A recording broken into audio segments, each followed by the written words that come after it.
영화 기생충 열풍에 이어 최근에는 한국 드라마가 또다시 세계적 붐을 일으키고 있는데요. 사랑의 불시착에 이어 이태원 클라스도 큰 인기를 얻고 있습니다. 넷플릭스를 타고 세계 각국에 방송된 뒤 꾸준히 순위권에 머물고 있으며 특히 일본에서는 넷플릭스 탑10 순위에서 1위에 사랑이 불시착, 3위에 이태원 클라스가 랭크되고 있습니다.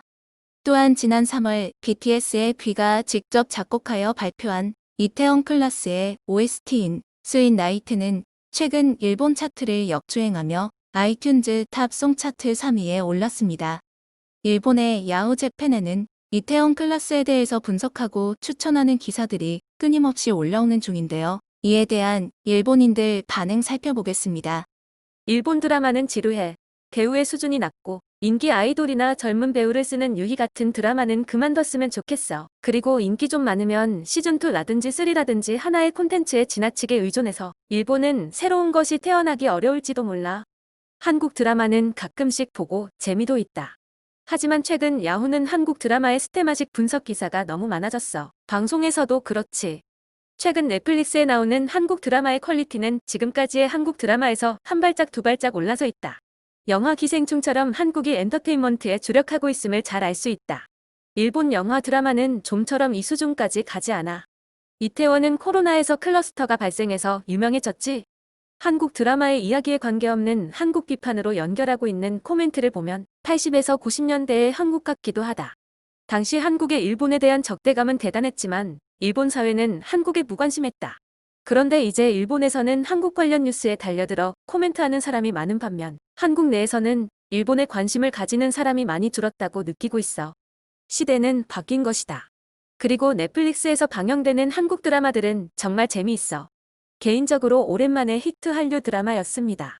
요 몇 년인가 한류는 볼 생각이 없었는데 한 편만 좀 어떤지 보자 하고 단숨에 다음 편들을 보게 되었습니다. 캐릭터들이 탄탄하게 서 있고 각각의 배경을 정중하게 그리고 또 공손하게 연기하는 배우들의 마음을 뺏겼습니다. 완성복수 동료 연애가 잘 정리가 되었고 술이 달게 느낄 때의 첫 장면과 중반과 마지막 씬에서는 통곡. 요즘 일본 드라마에서 이렇게 울어본 적이 없어요. 영화도 그렇지만 한국의 엔터는 해외의 콘텐츠를 판매하는 것을 염두에 두면서 작품을 만들고 있으니까 좋은 작품들이 나온다. 스폰서나 시청자의 눈치를 보면서 그들이 좋아할 만한 작품을 저예산, 비슷비슷한 배우로 만들고 있는 일본의 드라마와 비교하는 것은 가혹하다고 생각해. 이것도 탑10에 항상 랭크인하고 있는 작품이다. 12 중 4개 정도는 소위 한류 작품이 부동의 랭크인이다. 넷플릭스에 랭킹 집계 방법을 꼭 공개했으면 한다. 유튜브 같은 집계 방법으로 변경하면 아마 순위에서 사라질 거야. 한국 영화, 한국 드라마, 스테이홈으로 많이 볼 기회가 있었습니다. 드라마는 장편으로 만들어서인지 대사 없이 행동, 표정의 마음을 나타내는 장면들이 많이 있었습니다. 상당히 심각하게 감정이입이 됩니다. 무엇보다 음식 먹는 거 보면 항상 너무 맛있을 것 같네요. 이태원 클라스와 사랑이 불시착은 정말 빠졌어요. 첫 인상과는 달리 깊이가 깊고 캐스팅도 매력이 있어요. 매번 볼거리가 있어서 단번에 봐버렸습니다. 이렇게 심금을 울리는 드라마는 오랜만에 봤어요. 밤샘하는데 요주의해야 될 작품입니다. 주인공과 한 여주인공이 키스를 하려는 순간 또 다른 여주인공이 갑자기 키스하는 여자의 입을 손바닥으로 막는다. 저런 연출은 처음 봐.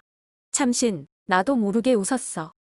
일화보고 확 끌렸어. 말하고 싶어도 말하지 못하고 넘어가는 부조리한 일을 신념으로 행동하는 캐릭터에 가슴이 뜨거워집니다. 일본인들 이런 거 좋아할 것 같아요. 저는 사극파예요. 한국 드라마는 질리지 않아요. 시간도 1회마다 긴 편인데 다음은 어떻게 돼요? 하고 궁금해서 그만 보고 만다. 그러고 보니 회사 친구는 집에서 주몽 81화를 4일, 이산을 5일 만에 돌파하고 지금 동의를 중반까지 보고 있다고 한다. 자신은 절대 빠지지 않겠다고 장담하더니 전용 채널까지 계약했어요. 일본 드라마는 더 이상 볼 수 없다고 해. 한국 배우들은 젊은이들도 모두 정말로 연기를 잘해요. 확실히 재미있었어. 늘 의문이 드는 것은 한국 드라마의 주인공은 대체로 과묵하다는 거야. 한국에서는 과묵한 남자를 선호하는가? 반대로 여성은 감정 표현이 풍부하다. 남자는 억압받고 있는 것처럼 보여. 이것이 답답한 우리 사회의 원인이 되고 있는 것은 아닐까? 스토리도 그렇고 배우들의 연기력은 대단해요. 살아가는 데 있어서 중요한 것을 배울 수 있는 드라마였습니다. 오랜만에 한국 드라마에 빠져버렸다. 2번 봤어. 배우진이 너무 좋아. 그리고 라스트가 내가 생각한 대로 되어 기뻤어. 이선은 최고네요. 러브 코미디의 서스펜스로 눈을 뗄 수가 없어. 요전 일본국에서 TV 드라마 대상도 받은 것 같은데 납득할 만한 재미. 개인적으로는 사랑의 불시착보다 선호했다. 이서가 점점 더 귀엽게 생각되네. 그리고 장가의 회장역이 실제로는 40대라는 게 가장 놀랐어. 제 주위에는 남자들 중에 빠지는 사람이 많은 편이에요. 같은 시기에 보기 시작한 사랑의 불시착은 도중에 잠들었지만 이태원은 앞날이 궁금해서 단숨에 봐버렸습니다. 중국 웨이보에도 이태원 클라스 게시물이 쏟아지고 많은 반응들이 올라오는데요. 살펴보겠습니다. 최고의 박세로이. 증오도전 사랑의 세로이 캐릭터를 정말 좋아합니다. 이 세상에는 조이서와 같은 소녀들이 실제로 있습니다. 바로 당신 옆에도 있습니다. 옆집 이웃이 쿵쿵쿵거리며 쉬지도 않고 소리를 크게 내면 도저히 참을 수 없어 옛날에는 그 집의 문을 두드렸는데 지금은 그럴 때면 이 드라마를 보면서 잊어버리게 된다. 박서준의 실제 성격이 궁금합니다. 나는 항상 그가 단순하고 정직하다고 믿게 됩니다. 박서준 아버지가 죽는 것은 충격적이었고 비 오는 가운데 울부짖는 장면에서 나도 오랫동안 울고 있었다. 내가 문제가 있는 걸까? 어쩐지 4, 5편을 보고 나는 아무런 관심도 없어졌다. 한드는 줄거리가 일관되게 작동하기 때문에 나는 지금은 한국 드라마를 끝까지 보지는 않는다. 좋았어. 결말. 뒤끝에 뒤죽박죽이 될까봐 걱정했는데 다행이다. 김태형 동생과 어울리는 OST도 너무너무 좋아. 정말 이 노래를 너무 사랑해. 예이, 배드신이 없다. 드라마를 보느라 또 그렇게 늦게 잤어. 해피엔딩. 근데 정말 미친 듯이 봤고 만화도 다 봤어. 너무 허전해. 키스신이 너무 적어서 내가 한 토막 채워주고 싶어. 마지막 회는 정말 내 맘까지 달콤해 드라마 안으로 들어갔다. 키스신 장인 박서준. 김다미는 어떻게 저렇게 귀엽지? 저 이중턱. 동그란 얼굴. 마지막 에피소드. 나쁘지 않다고 생각합니다. 나쁜 놈들은 벌을 받고 주인공들은 나은 삶을 살며 서로 사랑합니다. 마지막을 보면서 내가 얼굴에 칼자국 있는 형을 제일 좋아하게 될 줄이야. 한국은 OST가 아주 좋습니다. 인상적인 한국 드라마에는 인상적인 OST가 있어야 합니다. 오랜만에 빠져서 사람들에게 꼭 추천해야겠다고 생각이 든 드라마예요. 이상 이태원 클라스 일본 및 중국 반응 살펴봤습니다. 감사합니다.